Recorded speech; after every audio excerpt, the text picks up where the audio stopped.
What if I were to suggest that you play a key role in the awakening world? And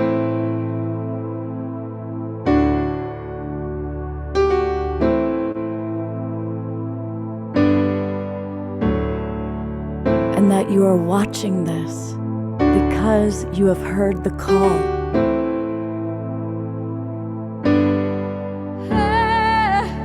We can start right now by opening our hearts and minds.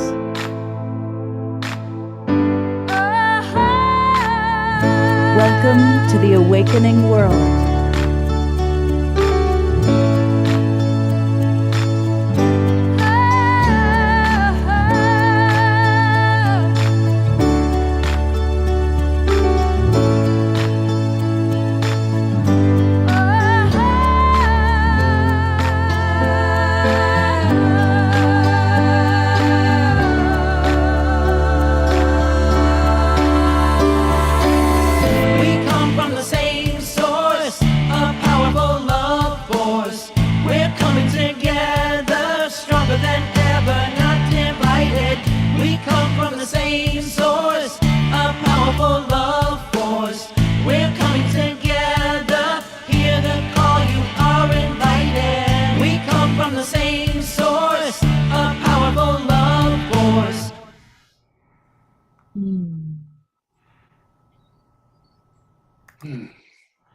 Good evening, everybody. I am Love Coach Scott Thomas, and it is Friday night, March the 11th, and welcome to the Awakening World and a very special weekend in which we are honoring and celebrating SoulPlay, the festival and the concept behind the festival. I want to welcome everybody that's in our Zoom room, and always let us know where you're from geographically. And right off the bat, what does SoulPlay mean to you? That's what we're going to be talking about tonight. I also want to welcome everybody watching on all of the different Facebook groups and pages, the YouTube channels. Thank you to the Sign Network and to Unify for getting us out there. And we'll do our best to kind of check what you guys all have to say. And I can do that for Unify or people in Love Coach Academy. But it's really best if you're willing to come on into our Zoom room and join us directly. That way it's easier to chat with us. We can read your questions and answers more easily, and it's really easy. Just go to globalpeacetribe.com and register, and boom, you'll get all the links to all three shows. We do shows on Friday night, Saturday night, and Sunday morning, as well as special events, and you'll get the links to all of those as soon as you register. So please do that. And again, Zoom room friends, I see a lot of familiar faces. George and Eloise and Dr. Snowtopia and Janet and Karen. So chat us up. Let us know how you're feeling, where you're coming from, and what soul play might mean to you. And what's wonderful about Friday nights is not only is it always the start of the Awakening World weekend, but it's Trish time. Fresh back from Costa Rica. Welcome back, Trish. Thanks, Scott. We missed you. You miss me. We did. Y'all miss me? You should tell everybody in the chat room, tell Trish how much we missed her. So before we introduce Romy and Holly and Matt, what does soul play mean to you, Trish?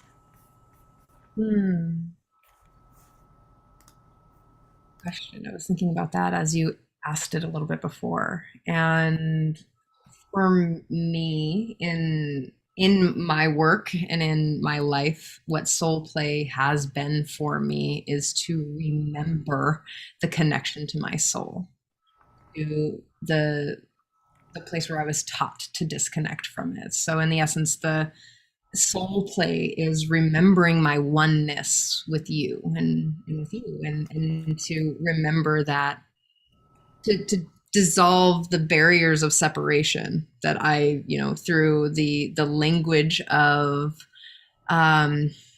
judgments or even attachments to something, but to remember the connection between human spirit and body and mind and individual humans, like to know that I am that, or Tatvam Asi. That soul play is playing with the everything that I am. So breath and my heart and my soul connection between all beings, and the integration of my the the zing between the space between this, hues. You know. So for me, soul play looks like embodiment in this lifetime. Beautiful. Thank you. Um, so, in introducing Rumi, he's the founder of SoulPlay, and I'm really fortunate in that I've been with SoulPlay pretty much from the beginning. Now, let's go way back, long, long, long, long, long before SoulPlay. There was the Harmony Festival, and of course, I've partnered with Deborah Giusti for 2 years, but I've known her for 35 years because I was going to the Harmony Festival way back.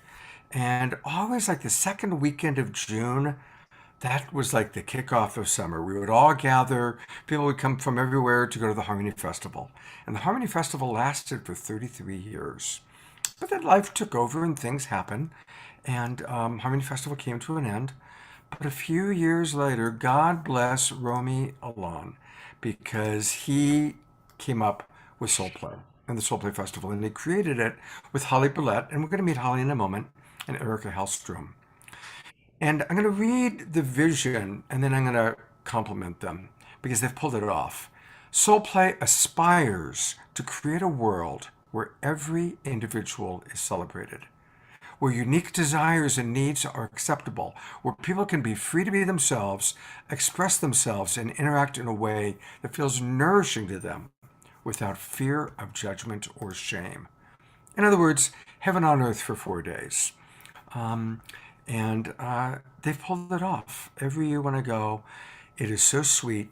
There's a tremendous depth, but it's intimate. It's several hundred people. It's not thousands. And it's an alcohol and drug-free environment, which I really like. And that way, the depth and the connection and the intensity is coming from the work that we're all doing together. So, Romy, thank you so much for creating SoulPlay.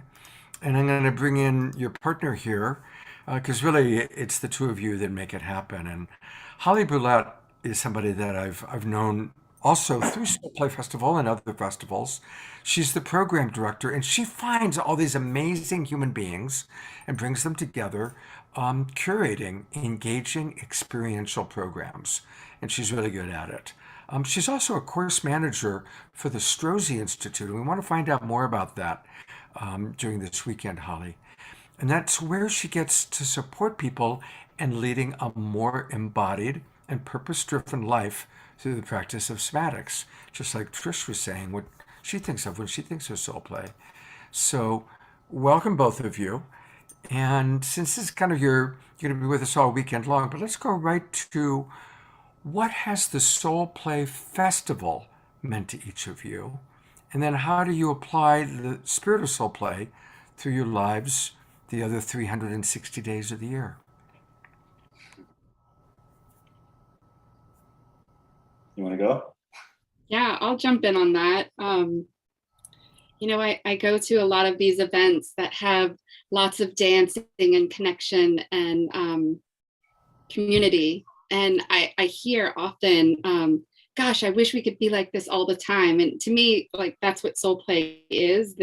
It's about connection to self and others, and let's play together and dance. And I really feel like being involved in soul play so much and surrounding myself with this community, I've really been able to create that life, and feel really lucky for that. Thank you. How about you, Rumi? So soul play, are we asking why it's meaningful? Yeah. Soul play for me, it's an environment. It is it's the environment. It's the way that I wish the world operated at large. Mm-hmm. It's a space where open-heartedness and compassion and care for one another and for ourselves is at the forefront. It's a place where we can walk around unguarded. We can kind of shed the defenses that I've adopted in order to protect myself out in the world from the harshness that's out there. And being in a place where you don't have to hold your defenses up high, and you're able to come at people with an open heart, with your hands open, kind of raw and authentic self, and meet other people that are in that same raw authenticity of whatever is there. And when you meet people in that way, it's magic. Yeah. It's like real connection happens, and everything seems right in the world. Yeah, you guys have done an amazing job of creating a place where there's so much emotional intimacy. And that's really, it's beautiful. And it's safe. I really want to say again. And one of the reasons for everybody watching, why are we doing this all weekend long? Because I love this festival. And for 2 years, most of us have not been able to go to festivals. And I am really grateful and looking forward to the second weekend of June, when I get to meet a lot of you and we get to hug each other and we get to be in a safe environment physically, and people can go, wow, Scott, you're taller than I thought you would be. And there really is your hair, and all those things that take place. And what also takes place at SoulPlay are amazing presenters. And so, Romeo, would you like to tell us a little bit about the amazing presenter we decided to have join us tonight? Sure. So tonight we have with us my good friend, Matt Sturm, who has been part of the SoulPlay family, the event family, since 2016. And it's been interesting. Matt is an incredible teacher who we've had the privilege of giving a stage to throughout multiple evolutions of his career, and kind of like both witness and support his growth in the world. And it's really incredible to see someone who continuously pushes people to grow, but then is not afraid to do the same towards himself. And every year steps up and kind of reinvents a new version of himself. And it's really beautiful to see. Started off with doing a lot of Tantra and sexuality-based work. And I think now has evolved into consciousness. And I think he'll do a better job at explaining what he focuses on now. But he's quite amazing. And I'm very honored to call you a friend, Matt Sturm. So, Matt, I see that you are the founder of Living Cosmos, a mystery school for the evolution of consciousness. And that's pretty perfect, considering that the show is called The Awakening World, and it's all about raising consciousness. So tell us about your mystery school. Yeah, it seems very aligned. So the work that I do now, I do a number of things. First off, oh, there I am. I just love working with people deeply to be more present, feeling in their bodies, connected to their hearts. And that's kind of the main theme for all of the work that I do. The mystery school in particular contains meditations and initiations into growing and evolving as who we are as human beings, both individually and collectively. And the mystery school aspect is we're drawing on the Western mystery tradition through Kabbalah and Tarot, and it's inspired by Freemasonry and Rosicrucianism. So some interesting things that are all in service to our own path of growth. And it's this spiral path where the deeper we go, it just keeps going inward and inward and inward, and outward and outward and outward. Wow. So can you give an example of maybe some of what you teach in your mystery school and how that kind of interacts with what you might be teaching at SoulPlay? Yeah, absolutely. So there is a online course called Experience Higher Consciousness that anyone can sign up for. It's self-paced, and it takes us through all of these different experiences of what consciousness is, how I can meet consciousness, and how I can grow myself as a person. So to get really specific, we're looking at the awareness of our bodies, embodied consciousness. We're looking at using our energy to raise our consciousness. And by consciousness, I mean awareness, presence, understanding of who I am and how I exist as a human in this universe. So the experience higher consciousness moves through 5 different categories of consciousness as a series of initiations. The way that that connects with what I've been doing at SoulPlay, I don't know if I make it less woo, but in SoulPlay I have 90 minutes to present. And so it's really about how can we make it experiential and accessible in a way for people who are just walking in. And this year coming up, I'll be doing a breathwork journey. So we'll be Breathing Alive is the name of it, with music and sound, and people enter a very expanded state. And in that state, lots tends to move and release, and it can be pretty profound.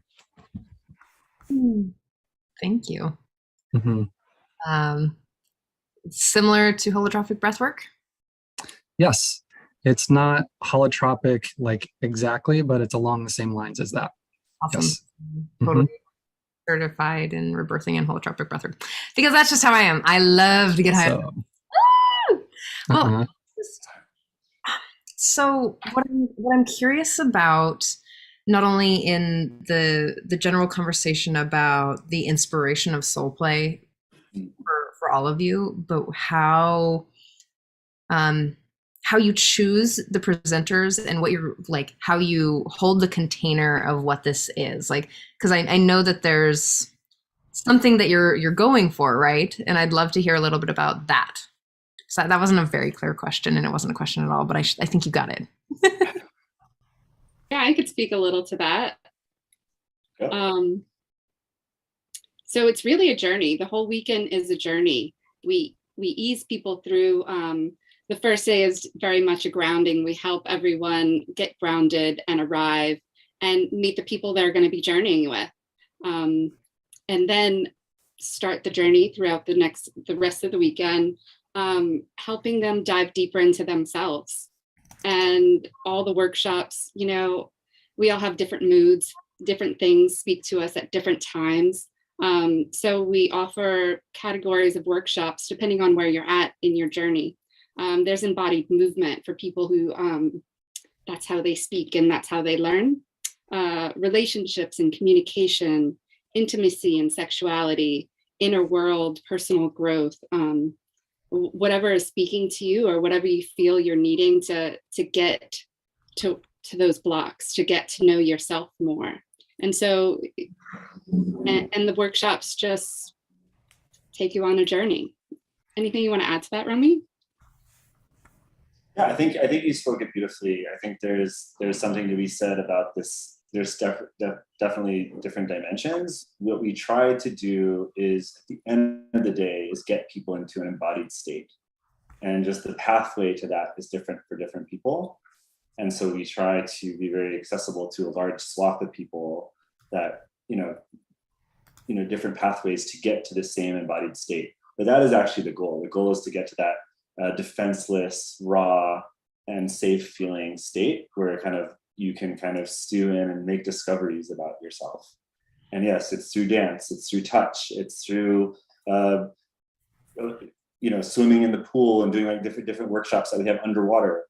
And it's yoga and energy practices, and it's all these different things that end up all bringing everyone to the same place, this place of kind of being.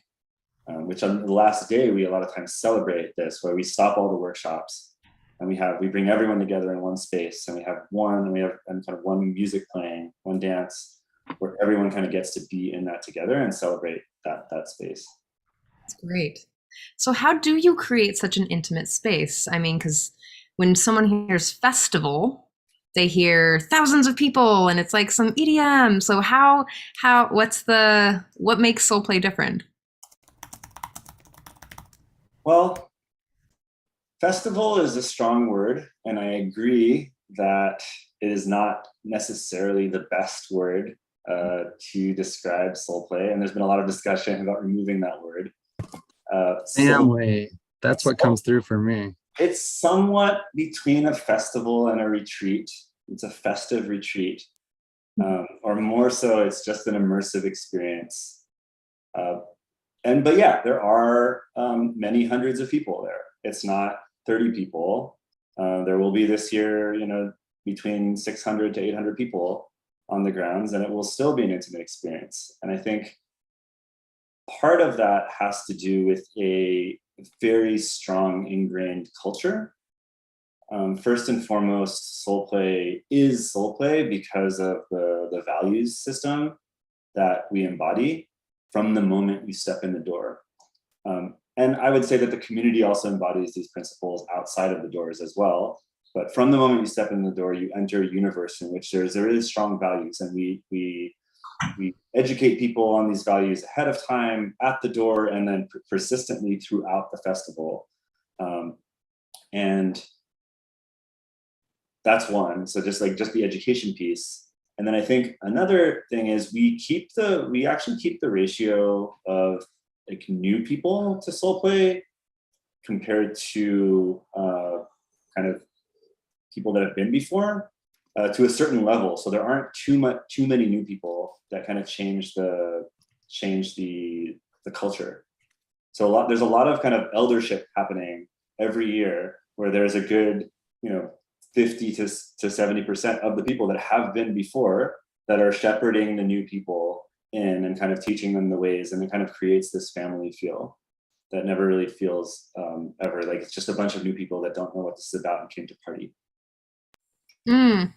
So is there how do you choose new people to come in?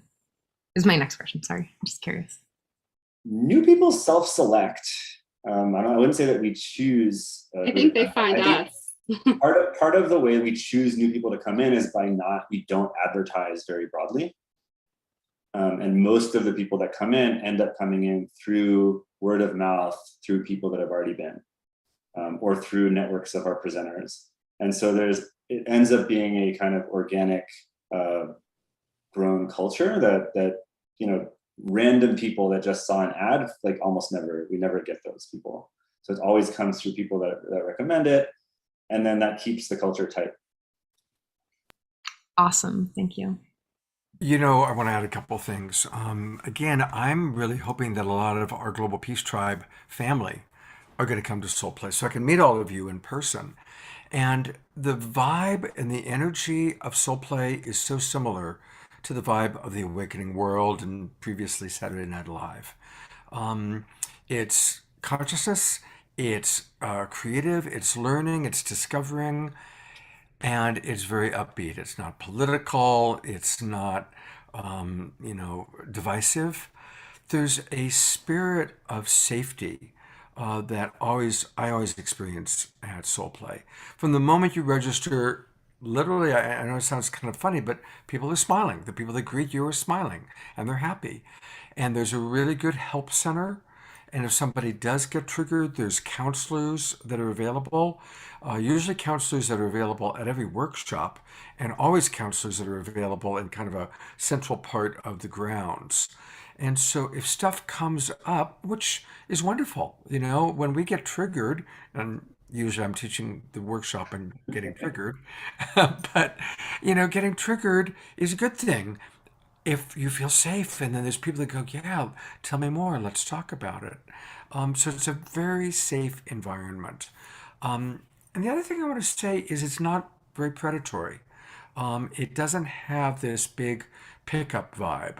Again, maybe because it's drug and alcohol free. It's a very safe environment. And so that's why I love it and why I encourage as many people as possible to come to it. And again, I just want to thank you, Romy and Holly, for making that happen. I mean, let's face it, you're mom and dad, and you've done a really good job of creating that energy field of safety. My mom. I really love that it's a sober festival, and I think that really shifts everything, because it shifts it from this festival vibe to something deeply more intimate. So it allows for more vulnerability. I think And Yeah. because I've played in lots of realms of a lot of things, and I'm currently in a sober place in my life, what I'm noticing is that there's nowhere to run, right? I'm not trying to run away, and I'm just finding myself leaning in more to the discomfort and finding myself actually wanting more sober spaces, more reverent spaces, like places where I can find the connection without the need for some alternative thing to come in. And so I'm just really excited about that. I've heard lots of incredible things about your festivals through the years. Last year I've had 2 friends that were just like, whoa. And I'm really excited to be speaking to you tonight. Thanks. Yeah. If I can one more chime in. thing. One more thing about the sober piece. For me, the people that come to SoulPlay, like when you catch us on Saturday night or Sunday morning, you swear everyone is high, because to me, when you go through that journey with people and get to that rawness and like come out the other side, the feeling of elation is better than any drug that you could ever take, and it lasts. It's something that you could bring into your life. So high on life, exactly. Matt? For me, the word that comes through about SoulPlay, what makes it so special, is integrity. There's a really solid container, as Romy was saying, and the hearts of the people who organize it are there because they want to be in the experience. They're not trying to make money. They're not trying to check out and party or give people a place to go crazy and party. They really, like, the core value is being present and feeling, like being here. And that integrity, like, it starts at the very beginning and it goes all the way through, and everybody feels it and aligns to it. And that's, like, for me, teaching at other festivals, that's one of the main pieces that I notice and is so special about SoulPlay. Thanks, Matt. I have a question I've been wanting to ask you, Rumi. I've always thought it was interesting that at the same time you were creating SoulPlay, you were creating a family and a wife and 2 children. And as best as I can tell, it kind of happened simultaneously, or pretty close to that. You had your 2 children during the SoulPlay time, I believe. It is true. What's that been like for you? Like, I've always been curious about the connection for you between giving birth to SoulPlay and giving birth to a family. Yeah, thanks for asking. So it is true that some of the connections are that part of the initial courage that it took to get off my butt and actually do this and say, okay, let's try to do this outrageous thing. I didn't come from a history of working in festivals or in even being very ingrained in this community in the Bay Area, but I had an idea and it was scary to implement it. And something happened when I discovered that we were pregnant. My wife Noah and we got pregnant with our first child, Gaia. And something about that pregnancy, about the knowledge that we're going to have a child, actually gave me the courage that I better do this now or forever hold my peace. I was like, it kind of said like, oh no, like once I will have a child, it's going to be like that much harder to convince myself and the family to like start this new thing. So that really helped me get off the ground, I would say. And it's been so special. It was so special watching Gaia grow up in SoulPlay Festival from the very first one where she was still in the womb at about 7 months. But then every festival subsequently to see her there, and there's pictures of her at every festival, kind of growing up at the festival. And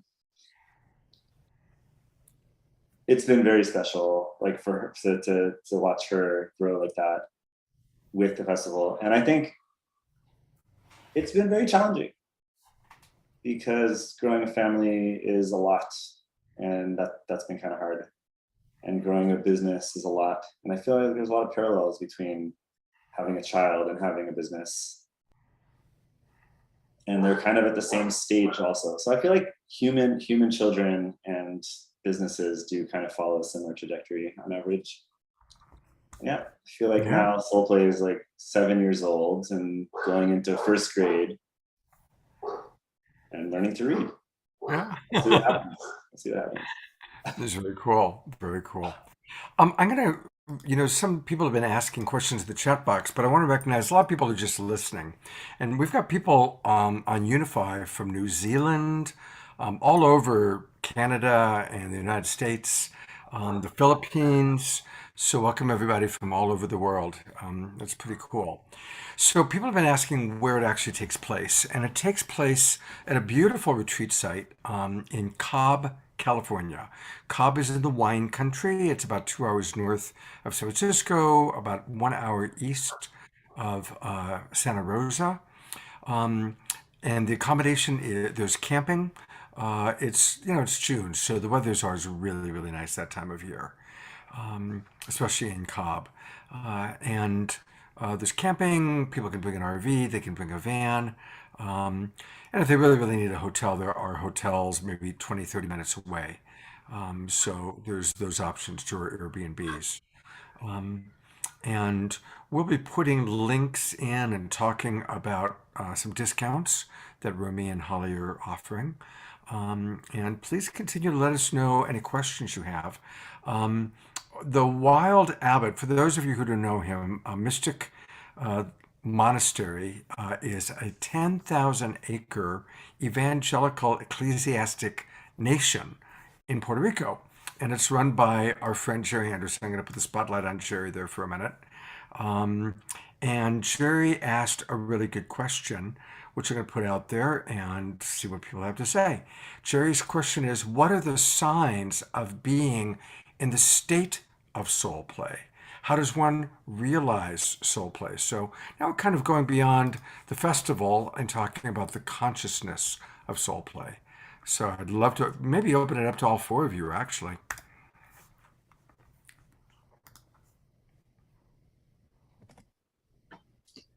I can chime in. One of the things that SoulPlay has done an amazing job of through the years is creating a culture of consent, where we're in a space where we can touch each other, where we can be sensual with each other, where we can connect and share intimacy. And the foundation of that is everybody has a no. Everybody understands how to respect a no. And there's a process if there's a breach. So with that foundation, then we're able to enter into this place where my desires are okay.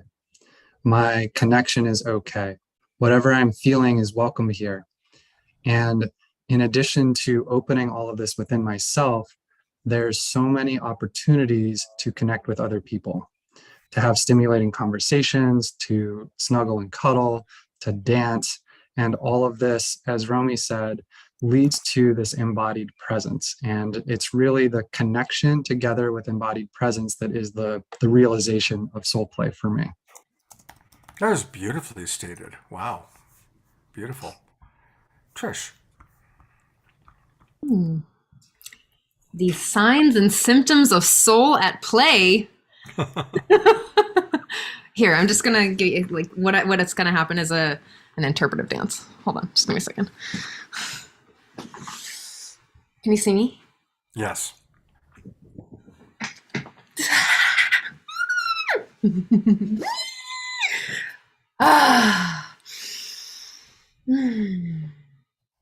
Like kind of like that. That was pretty awesome. I can see Jerry is digging it for sure.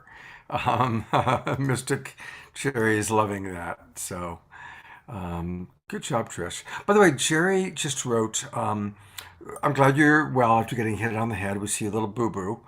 And if anybody is interested in becoming a non-gendered monk at the Mystic Monastery in Puerto Rico, several people through the Global Peace Tribe have come down and joined Jerry's efforts there. So if you're interested, contact him at the email address that's in the chat box, and I'll put that in Unify as well. Romy, Holly, do either of you have anything you want to add or express about the consciousness of soul play, how you cultivate it outside the festival? Sure. I think it all boils down, it's a little bit what Matt said, but it all boils down to me feeling both grounded in myself and safe in an environment to express myself in whatever way wants to express. And that's how it looks. That's the sign. The signs are when I get this feeling that I can do no wrong. That I will be all of me will be accepted. Whatever I'm feeling, whatever I want to put out there, whether it's positive or negative, joyful or sad, it's welcome. And that feeling of I'm both in touch with myself and it's safe to express it with the people around me and the environment that I'm in is the embodiment of soul play for me. Beautiful. And it's what I seek to create not only at the events, but at home with my family, with the friends that I hang out with, the people that I call into community. At the end of the day, if that's not available, if I have to shift myself or be someone else in order to be okay for them, I'm not interested in that anymore. Yeah, living in authenticity, and that is something that takes place at Soul Play, you know? And that authenticity doesn't mean that it has to be happy, happy, happy all the time. It's a very safe place for people to be coping with their sadness, coping with their stuff. And actually, I'll probably ask a question along those lines, but I still want to hear from Holly. Yeah, I really enjoyed Romy's explanation there, and I just felt my whole body kind of relax a little in that, remembering that, yeah, finding where you're truly at and sharing that, being that, that's soul play. Beautiful. So, we had David Pramal and Mitten on Saturday Night Live recently, and they did a video for us. And Deva was saying that one of the things that's up in our consciousness in the field is how can we be so playful? How can we be in joy when there's a war going on and most of us are feeling that war and are just shocked and horrified by what's happening? Or maybe we are feeling the suffering of friends of ours because of the pandemic, or we're feeling the suffering of the planet or species being lost because of climate change. And so there is a tremendous amount of suffering going on. And often, especially in Judeo-Christian cultures, there's almost like how can you be joyful when there's suffering? And that's an orientation that maybe some of us have grown up with. And I had actually mentioned to Rumi and Trish and Holly that I wanted to bring this up this weekend. And then ironically, I brought it up to them a couple days ago. Out of the blue, my dog died last night. Literally 2 days ago, he was fine. He's 13 years old, was 13 years old. And then he woke up yesterday and something was really, really wrong. And he died in my arms last night. So it's interesting that this question I wanted to bring up has hit me on a pretty big personal level of wow. And it's a big event for me, my dog dying. It's a really big deal. Because he's my kids. You know, I never had children. My dogs are my kids, my family. So I'm just going to say briefly my thought on it, and then I really want to hear from Matt and Holly and Trish and Rumi. As best as I can tell, I like the word bittersweet. That life is bittersweet. It's not just bitter, it's not just sweet, it's both. And for us to take time to mourn, whether it's personal suffering or the suffering of people around us or the suffering of the world, to take time to mourn and to take time to pray and to take time, if there's actions we can take to alleviate suffering, absolutely take time to alleviate suffering. And then compartmentalize. There's the time that we're doing that, and there's the time that we are dropping into gratitude. And gratitude is, I believe, a wonderful bridge from the place of suffering and the place of empathy into realizing that we are, the majority of us watching this show and listening, are safe, do have homes, do have food, do have health. Most of us are blessed, and so to find what we can be grateful for, to go from there. So that's my 2 cents on it, and I'd love to open it up, and I'm going to see what Trish, Holly, Romy, and Matt have to say, and I'll also check if you in the chat boxes might have to say. Yeah. Yeah, I think when times are tough, that's when we need resilience practices the most. The world is asking a lot of us right now. A lot is going on and alive in our communities, and support is needed all the time, everywhere. It's a lot. And how can we keep showing up unless we keep filling our cup up? So somewhere, somehow in there, we have to find time to rejuvenate, to fill our cup up. So I think it's important. Thank you, Holly. Romy. I was just, yeah, well, I could speak, I guess.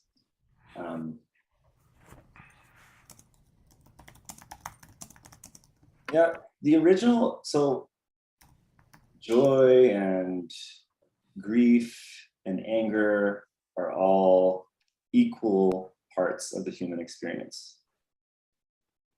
And same as at SoulPlay, we encourage and invite people to actually feel all of it. Same is true in life. You can't just feel the joy, you know, or just feel the sadness. It's actually not part of the deal, I feel. And it's true for everything. It's like, it's kind of a cliche maybe, but you can't, you know, you really taste sugar, you really taste sweet only after you've had something sour in your mouth, or you especially taste it, and vice versa. And the contrast matters. And I was kind of telling you the story when we met earlier about how I grew up in Israel, and I grew up in a culture where war and fighting and celebration were literally really coincided. They were literally happening at the same time, all the time, not just once in a while. And it wasn't on the other side of the world. It was on the, you know, it was an hour that way. And sometimes I was in the fight.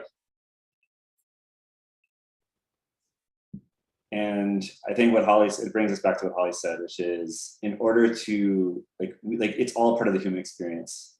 And in order to keep on going and to fight another day, we need to fill our cups, and we need to rejoice and have gratitude for what we do have. And so it's a constant. It's not that we need to focus on one, not the other. It's just, it's a constant. How do we manage just to live with both and kind of going in between? I love that. Thank you. For me, maybe something shifted for me over the last few years, but play does no longer looks like a specifically joyous activity. It's not something that I'm not aiming for bliss, or I'm not aiming for joy. I'm aiming for what's alive right now, for you and for me and for what is happening.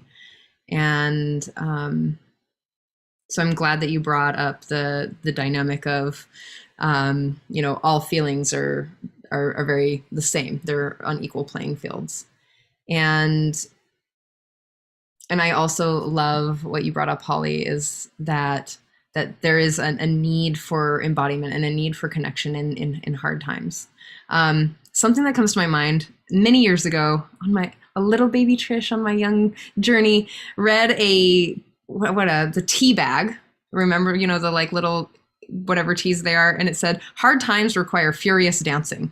And it was something that stuck with me, well, obviously for 10 years or 15 years now, and I'm still there with it. But for me, when I'm soul at play, is to be feeling it all in the moment, to be with it, and to actually be with it, to be very intimate with it. I just spent a week with a bunch of people doing a lot of shadow work, a lot of like triggery stuff, and they were like, "Do write your intention," and I was like, "Oh crap."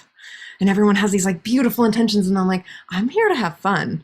And what I mean by fun is like I'm here to like get in the mud and dance around and like get in the shadow and just like look at those things and to walk with you in it. I want to walk in your shadow with you, and I want to walk with me in my shadow. You know, and that's intimacy for me. So in this place where my soul is at play is when I'm deeply in it, in the radical acceptance of what is with you and with all of us. Trish, could you talk a little further about what walking in the shadow with someone means? What does that look like? What's an example? Okay. Well, can I use you as an example? Ah! I'll use someone else, someone unnamed. Go ahead. Well, we all have these maybe like weaknesses of strengths, or we all have these maybe blind spots that we can't see.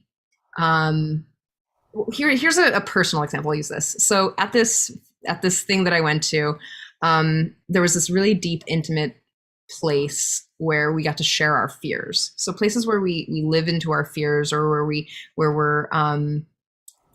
we maybe like do manipulative behaviors or our strategies to get our needs met, or maybe we're playing out systemic oppression without knowing it. Like there's a lot of places where the shadow can come up.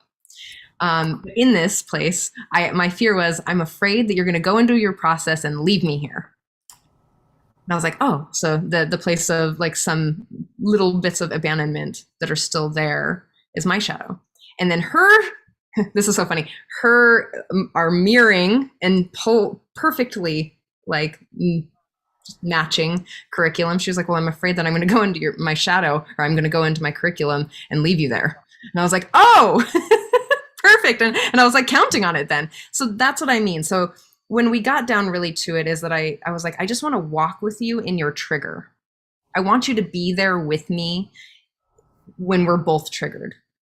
That's what I mean. I want to walk together, because that's where intimacy is created. That's where, you know, for me, intimacy is vulnerability and trust connected. So in that. Beautiful. Thank you. I am putting the spotlight on you, Mr. Matt, in that you run a mystery school. Love to hear your thoughts about shadow, or the question that we were asking earlier about, you know, manifesting soul play in your life, even during times of suffering or struggle. Yeah. Everything, I'm such a yes to everything that was shared about joy in times of suffering and hardship. And for me, it comes down to being honest about what's here and choosing to feel it. And should I be feeling, is it okay for me to be feeling XYZ? Of course it is, because that's what's arising. And even a step further for me is there's a way that if I'm grieving, I can joyfully make love to my grief. Or when I'm in happiness and ecstatic, you know, dance connection, I can send that out and include the people of Ukraine in my joy. I can include the earth in my joy. And that is actually one of the most transformational experiences that we as co-resonant individuated consciousnesses can share with each other. When I'm fully feeling what's here, welcoming that, and then sharing my joy, sharing my love back out into the world. That's really the practice. Beautiful. Mm. And I'd like to add also, you know, just about soul play, the program is built in that way as well. Not only do we have courses, programs like Matt's Joygasm for the Planet, where we get to feel our joy and share it with everyone, but we have grief circles.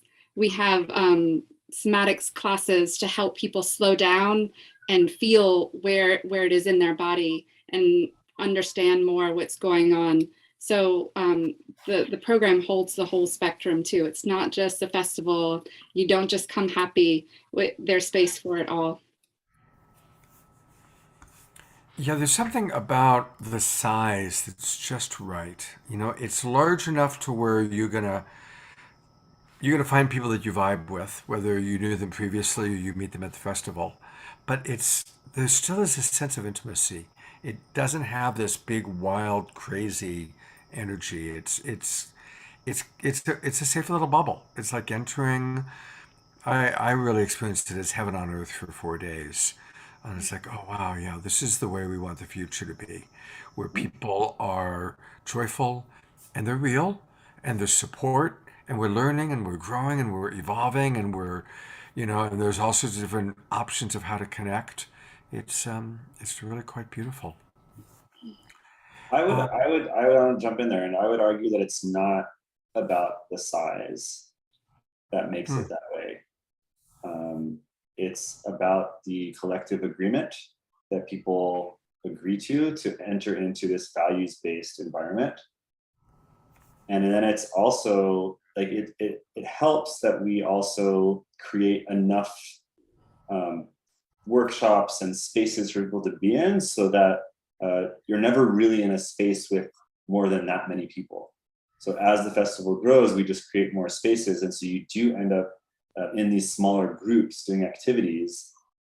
But I wouldn't say that it's necessarily because of the size, the general size. I think it has to do more with the strength of the culture, the sober nature of the event, the fact that everyone you meet is genuinely open to meeting you.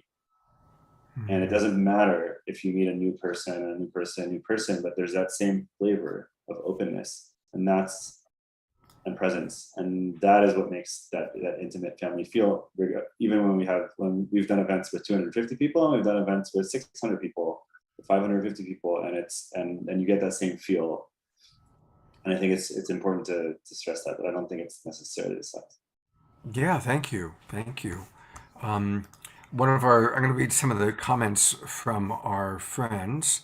Um, Dr. Snootopia writes, for me, soul play is finding the pathway to world peace.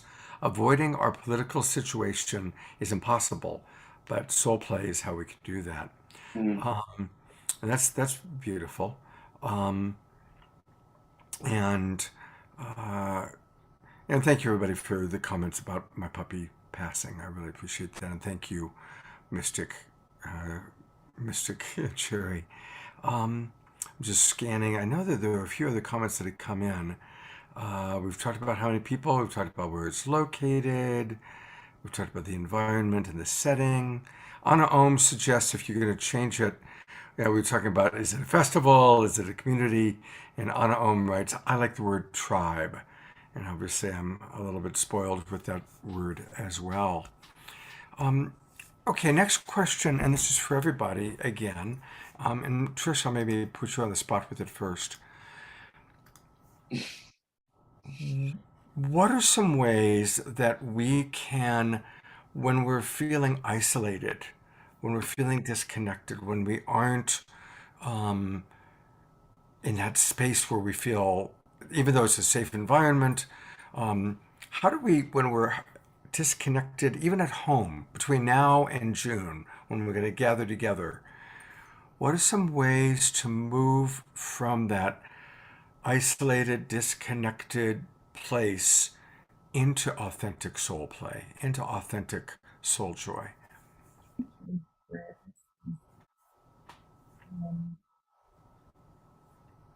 The first thing that I would suggest is self-empathy, and to be really generous and compassionate with yourself first. Take really, really beautiful care of yourself, and to do extra for you, to be extra love. Whatever your strategy, like your healthy strategies to meet your needs for connection would be.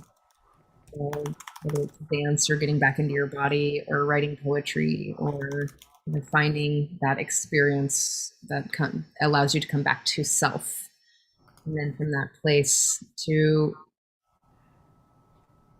maybe reach out to someone who you feel fully seen by. Or and if you don't have anyone in your life like that, there's resources of therapists on my page. You can reach out to me or anybody in Love Coach Academy, and I'm sure you can reach out to these people. But to start in the places where you connect to self, and then to reach out to someone who you feel fully seen by, and then to put yourself in, vulnerable positions of leaning in to a place like SoulPlay, because that, I mean, it takes a little courage, or in my case, I just kind of go for it. Like, I'm like, if I think about it too much, then I'm like, oh God, I'm never going to go anywhere. And then I'm like, okay, hi, I'm Trish. Kind of weird. You want to be my friend? Like, it just kind of works like that. And sometimes, I'm more inward, but to honor yourself, to get back in touch with yourself, to reach out to someone who sees you, and then to lean into the discomfort. Beautiful answer. Thank you, Trish. Matt, Holly, Rumi, any thoughts? Yeah, I'm really trying to allow myself, especially after the pandemic, being so isolated for so long, allowing myself that space. If I'm feeling down, if I'm feeling low, I don't have to rush so much to get out of it. I like find that place where I'm not scared of the low. I'm not scared of the darkness. If you stay in the darkness long enough, your eyes start to adjust. And what's there? What's the learning there? What is needed there? And so sit, breathe, slow down, and know that everything changes, and this too shall pass. Beautiful. And definitely reach out for support. Yeah, and the flip side of that, everybody, is think about who do you know that needs support right now. Let's be on the lookout, and in awareness, of who in our world is feeling isolated and feeling lonely or feeling disconnected, and be proactive about reaching out to those people. I think we all know that suicide, sadly, has just gone sky high in our culture right now. And especially young people that feel just hopeless with climate change and the pandemic. So, whether it's younger people or senior citizens, whomever it is, think about who do you know that you can support and find ways to support them. I had a friend last week commit suicide. Oh, wow. I did not know that. They're a young man, part of our community. Wow. So reach out.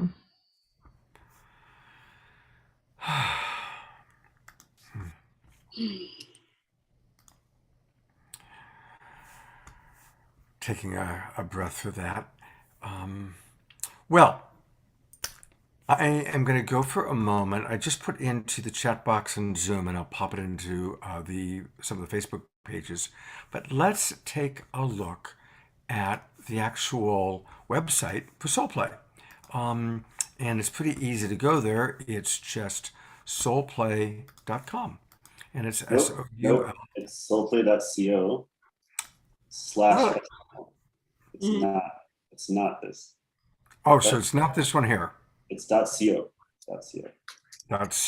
Oh, thank you. Thank you. My computer automatically put the M in there. There we are. We are SoulPlay. So thank you. It is SoulPlay, one word, SoulPlay.co. And Rumi and Holly are offering a really cool discount. I just put it into the chat box. But tell us a little bit, as I have this up, where are some pages that I should pull people down to? And tell us a little bit about the special that you're offering our Awakening World friends. Cool. So this is our general page. In typical years, we had several events, SoulPlay Festival being one of them. If you kind of scroll down you'll see SoulPlay Festival, which is the one that's currently happening. We also had events, one called Bear Fest and one called Fall Fest, which were two other events which are not happening this year. So SoulPlay Festival in June is the only one that's going to happen this year. The other two are currently casualties of the pandemic, but hopefully we'll bring them back at some point. But if you go to the SoulPlay Festival page, which that's going to take you directly to tickets, but you can click on that, or the tickets. You can go to tickets,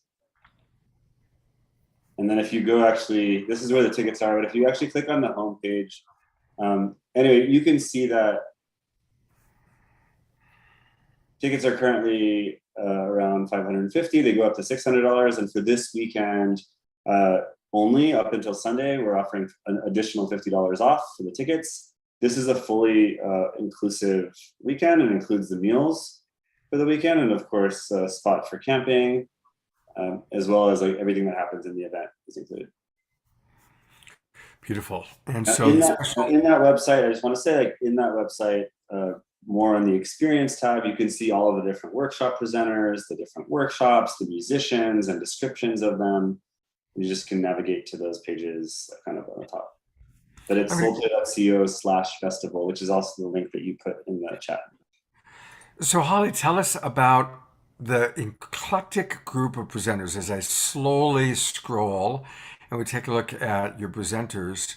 Tell us a little bit about how you one of our people was asking how you choose the presenters, and maybe just share a little bit with us as we slowly look at all these beautiful people.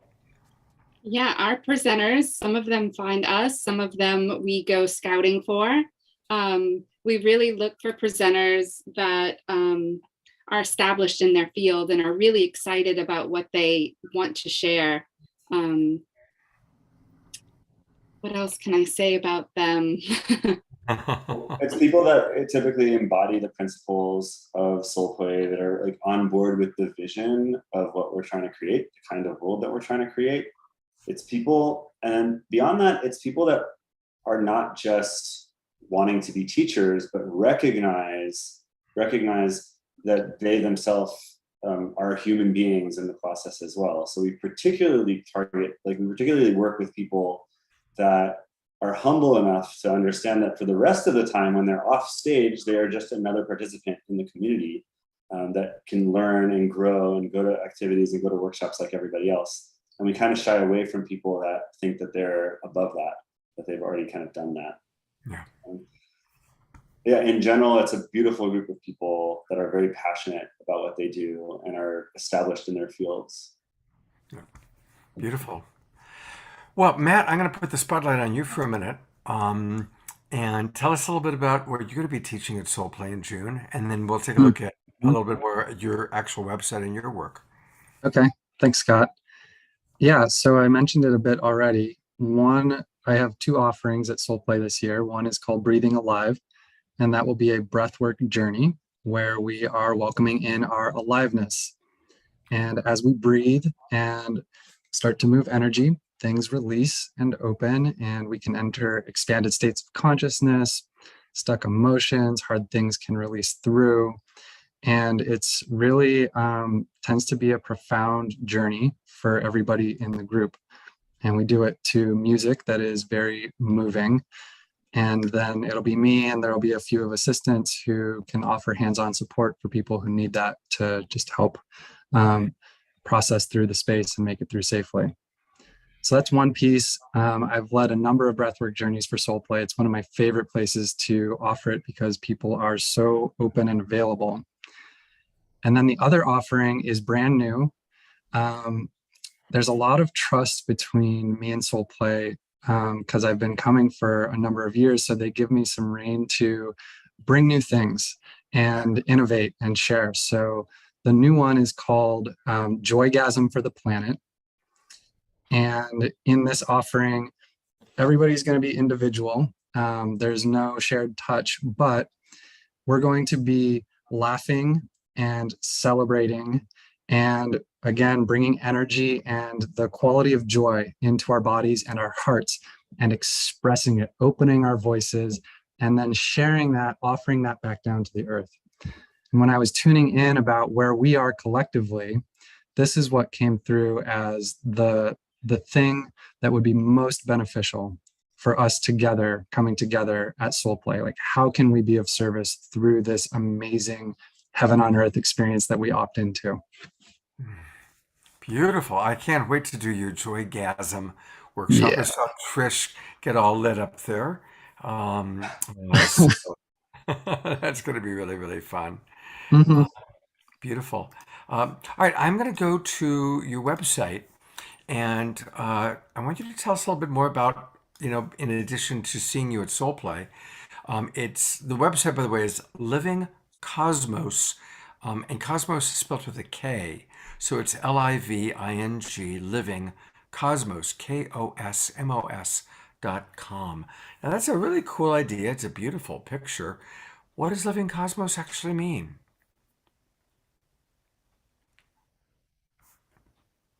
Matt? Did we lose Matt? I think we lost Matt. No, he's there. He's just muted. Mute. Can you hear me now? Yes, we can. Awesome. Okay, thank you. Yeah, I quit out for a moment. So, Living Cosmos is a worldview, it's a paradigm to recognize that the world around me is not a collection of inert matter, but that I inhabit a universe that is fundamentally alive, and that my aliveness is not separate from the aliveness of this world. And with that framework, so much opens up to us through our direct experience. We start to connect with the creativity of the cosmos, and we channel it in through our own being. So there's a self-paced course, which is probably the place to start, called Experience Higher Consciousness. And for this group, I am going to be sharing a coupon code for half off that's valid for the next week, which is Awakening World, all caps, all one word. So if you'd like to enroll, that's my gift for you. And then there are synchronous courses, which happen a couple of times a year. One is called Beyond Materialism, and that's about moving outside of our scientific materialist worldview. And the other one is Visionary Cosmology. And for that one, we use the tarot deck to go through a series of initiations. Beautiful, Matt. I look forward to it. It's nice to meet you. I actually hadn't met you prior to this. Likewise. Yeah. So it's good to meet you. Thank you for the wonderful work that you're doing. I'm going to read just a couple of comments that have come in, and then see if Trish has any final thoughts, questions, and give everybody a chance for one last comment. From Joni, and I want to really acknowledge this is really a very vulnerable sharing from somebody watching us on Unify. Joni writes, I'm feeling very isolated where I live. I'm needing to find loving, compassionate friends. I've had to let go of people in my life that were not genuine. I lost my job of 30 years due to COVID, and that's kept me isolated too. And so she talks about how she's met wonderful friends from classes online, but now I really need to get out and meet people. It's just not easy. So thank you for that, Joni. And again, that's why I just really want to encourage everybody, plan now. Come to California. I Cobb is about 30 minutes away from where I live and where Trish lives. We both live in Lake County, which is where Cobb is. And in June, it's just beautiful. It's really perfect weather. It's not too hot. And Cobb is a little bit high up. It's not quite in the mountains. It's in high hills. High hills or low mountains. But it's a really perfect weather. And plan it now.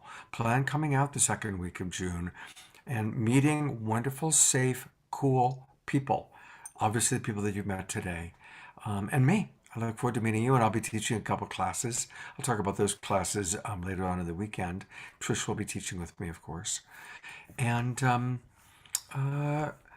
I also want to acknowledge that Trish does a wonderful show every Thursday. And those of you that are regulars have heard me talk about it, but it is the self-love show. And she's been doing this show every Thursday with her partner, Dawn, since the start of the pandemic. And so I love the Self Love Show. I watch it often. Many of the guests are people you've seen on our different shows. So, Trish, thank you for doing that. And tell us more about the Self Love Show. Oh, am I unmuted? Hold on. Oh yeah, the Self Love Show is definitely a child of Dawn Light and mine. And at the beginning of the pandemic, both of us had lost our jobs, and we were really feeling that there were a lot of people who really needed support and couldn't afford it because they also lost their jobs. And it was a really like, we have an opportunity to offer free support to anyone who wanted it. So we invite teachers and therapists from all over the world. I'm really selective. I'm into deep or decolonization work. So I'm constantly filtering specific teachers that really hold our values and can teach you embodiment practices or places of deeper self-love in lots of capacities, because we understand that there's not just one tool for everyone. And so if you want to join in, and we have a lot of really cool things coming up. We have a Patreon, and we're going to start offering some classes and shows and things that we can't show on Facebook and Instagram and YouTube because of the whole thing. And some of you know that I am a sex coach, so go over there and we'll give you some information about how to find those shows of deeper, different types of self-love. So yeah. Beautiful. All right. So again, everybody, just showing, I love the artwork. Thursday mornings at 10 o'clock Pacific time, 1 o'clock Eastern. Definitely, put it in your calendar, and you're going to get great tools. Every week they teach self-love practices, and learning to love yourself is really important. Self-love is not selfish. The more that you have, the more that you can give, like we heard earlier today about filling our cup. And it's important for us to fill our cup. So thank you for that, Trish. All right. I'm going to kind of go to Matt, then Holly, then Romy for any last thoughts you'd like to share tonight. Matt, I'm putting the spotlight on you. Great. Thank you. It's been so sweet to come on the show and get to share about SoulPlay, because it really is one of the places where I connect in every year to people who I love most. It's one of the places, as Romy said, that has supported me on my own evolution and given me a stage, given me the trust and support to continue to bring my gifts out into the world. And I've gotten to witness other people through the years start as participants and then be like, oh, I'm excited. I've got something that I want to share. And then they start offering that thing at SoulPlay, and then they turn into presenters. And so it's this beautiful place to walk your path and grow and evolve. And it's been that for me. I see that in so many other people. So I'm feeling inspired getting to spend this little bit of time talking about it, to get to go and do it, because it's one of my favorite events every year. And also just super grateful to get to be here and share. So thanks. Thank you. Yeah, that's a great example. Kind of tying in what Matt just said. There was a woman who came to SoulPlay a few years ago in my workshop named Sean Ree Nato. Really dynamic woman. And Sean Ree was on the Self Love Show yesterday. We had a great time and a great conversation. You should really share. It was so fun. She's so much fun, isn't she? And she's going to be on The Awakening World next Saturday night. And I met her at SoulPlay a few years ago. So it's true. It's like you get the old timers like Scott, and you get the next generation like Trish and Sean Ray and Matt. So it's pretty cool. Holly, do you have any final thoughts you'd like to share? Yeah, I'll share a bit. Similarly to Matt, just I love getting the chance to talk about SoulPlay and just reminding myself and sharing with others about what it is we do and all the heart that we put into it. And I guess a quirky thing that I thought of and something that he was sharing is you really find your family at SoulPlay. It's where strangers really become family, and it's like a family reunion every year. And even though you haven't met this person, you could, like, you're going to be aligned. And it's almost become a way of vetting people, like, oh, have you soul played, or do you soul play? Because people trust us so much. And if you're like, oh, okay, you're family. So we hope to see you there. I love that. And there's a couple of questions that just came in. People want to know more about the food options and also if dogs are allowed. Oh, that's a special thing, especially with this June event. Meals are included. We really think it adds like more heart and more connection when you share food together. So that's one thing we get to do. Meals are included, so you don't even have to worry about that bit. But unfortunately, dogs are not allowed on site. Okay. And the meals are, because of the venue, the meals are Right. vegetarian, almost. They're vegetarian, and there's no eggs. So it's vegetarian and no eggs. Right. Gluten-free primarily, or? There is both. We could cater to that if There's both gluten and gluten-free. At the end of the day, we cater to all of the food dietary restrictions and needs, except for like carnivorous. meat-only diets. We don't cater to those. Right. But our caterers do such a good job. Like, even the meat eaters leave happy. They're like, oh wow, I didn't know vegetarian food could taste so good. That's true. The point is, people leave happy. They do. Actually, people don't want to leave, is what I've experienced. It's not that they leave, they don't want to leave. It's like, oh, do I really gotta go? So it's kind of more like that. Rumi, any last thoughts you want to share? Yeah, I just want to thank you.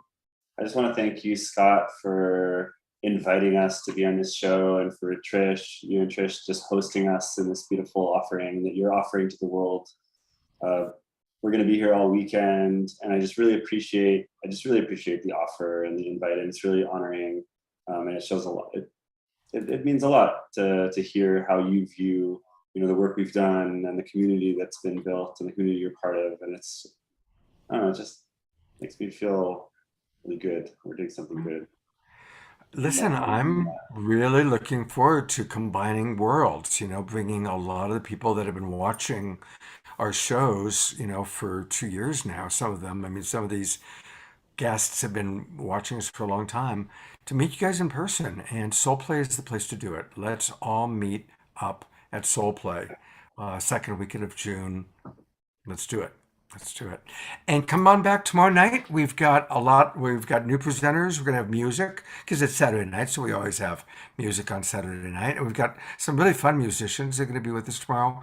And you're going to meet more of the presenters, including, again, Evelina Rose, who was at the very first one, and some of the newcomers. So, and then on our Sacred Sunday show, we've got something really special planned. So please join us tomorrow night. For those of you that are Zoomers, you can come into our early Zoom room show at 5:30 California time. And hopefully we'll see you tomorrow night and again on Sunday. Have a beautiful evening, everybody. Thank you for watching.